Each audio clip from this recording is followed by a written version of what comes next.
This is the new jet that's supposed to revolutionize supersonic air travel again. The biggest obstacle for supersonic passenger jets, apart from the cost, it is the massively loud and very annoying sonic boom that these ultra-fast planes create as they blast over the landscape. Since the death of the Concorde, endless proposals have been offered over the years with no result. Here's NASA's new proposal. Construction officially begins today on the Low Boom Flight Demonstrator, or LBFD, with a $247.5 million contract awarded to Lockheed Martin's Skunk Works division, according to a NASA press release. The idea is to create an experimental version of a supersonic civil airliner that would reduce but not eliminate supersonic booms, so that nobody is particularly annoyed when a New York to Los Angeles supersonic flight overflies the poor denizens of Oklahoma City. And we need that, thanks to a series of experiments the United States government conducted on the poor denizens of Oklahoma City back in 1964. It's a bit of a long and crazy story, but in short, the U.S. Air Force bombarded Oklahoma with up to 8 sonic booms a day just to see how the population would react. If they didn't mind it, the thinking went, then there would be no problem with cross-continental supersonic flights. It all started as reasonably as it could, but because this was the U.S. government back in the 1960s, things rapidly got out of hand, as Gizmodo noted back in 2015. The FAA rented 11 buildings in and around Oklahoma City, all outfitted with high-tech equipment for measuring the sonic booms.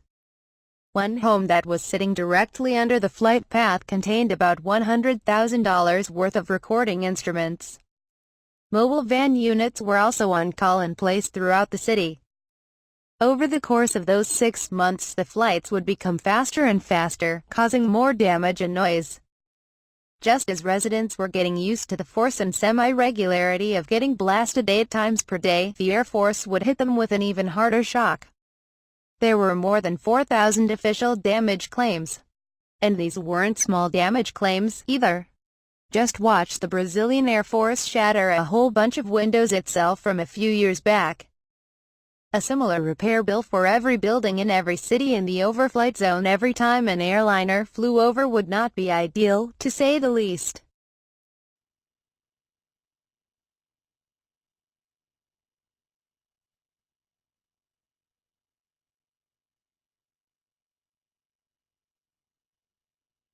NASA says the new plane should make a thud, or a quick series of soft thumps, while Lockheed Martin says that at an altitude of 55,000 feet and a speed of Mach 1.4, or approximately 940 miles per hour, it will generate a gentle, supersonic heartbeat instead of a sonic boom.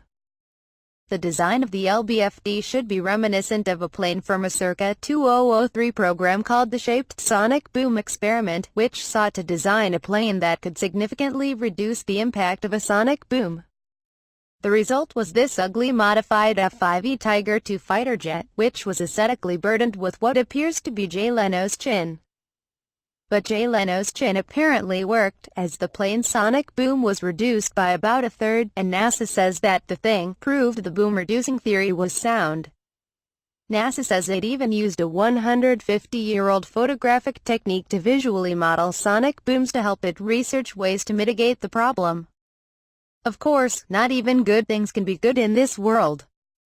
The U.S. government isn't in the business of creating awesome shit you can go buy and experience right now. It's in the business of creating awesome shit so that maybe an enterprising corporation can take that technology and use it to sell it maybe in a couple of decades or so. So you won't be boarding an LFBD anytime soon on a flight to Winnipeg. Rather, it will help NASA establish an acceptable commercial supersonic noise standard to overturn current regulations banning commercial supersonic travel over land, Lockheed Martin says.